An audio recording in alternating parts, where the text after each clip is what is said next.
تمرین شماره 22 گام ری کوچک ری مینور در پوزیشن سوم هست. سرکلید سی بمول داریم و اینکه خواسته داخل خود گام هم دو رو دیز بذاریم. گام ری مینور ساده بزنیم، اول بشه ری می فا سول لا، سی بمول دو دیز تا این صدا قشنگ به گوشتون در بیاد.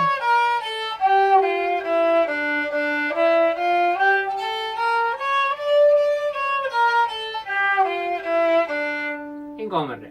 حالا اون چیزی که ازمون خواسته از پوزیشن سوم، یعنی همینجا ره انگشت دوم شروع کنیم و اینکه دو دیز بهش بچسبه. اول آرشه های جدا، ره دو ره می فا، انگشت چهارم سوم بچسبه، فا بکاره، فا نوک انگشت، فا سول لا، سی بمول بهش بچسبه، دو به خاطر دیز بودنش فاصله، دو میایم پایین، ره می فا بهش بچسبه، سول بیایم پایین، لا، سی بمول انگشت دوم به اول بچسبه، سی دو دیز و ره کنارش قرار میگیره، نوک انگشت، ره دو سی لا سول فا، فا می کنار هم، می ره دو دیز یکم میره پایین تر، دو سی بمول انگشت سوم دوم کنار هم، سی لا سول، فا میره بالا، فا، فا می هم دوباره اینجا به هم بچسبه، فا بکاره، فا می ره دو دیز انگشت اول بالا پایین به این چسبیده.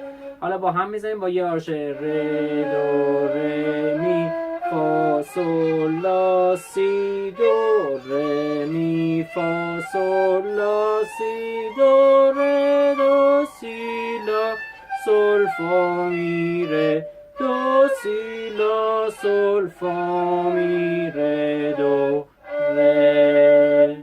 پس دو دیز انگشت دوم که ره باشه کنارش، می فاصله داره، فا بکار بهش میچسبه. رسوم پایینی سول یکم میاد بالاتر، یعنی جاش با دو دیز اشتباه نشه که صدای سول دیز بده، سول لا با فاصله، سی بمول انگشت سوم به دوم میچسبه، دو دیز یکم میره پایینتر، میایم پایین کنار، ره می با فاصله، فا به کار کنارش قرار میگیره، سول انگشت چهارم با فاصله و لا سی بمول بهش میچسبه، دو دیز با فاصله، دوباره ره هم کنارش.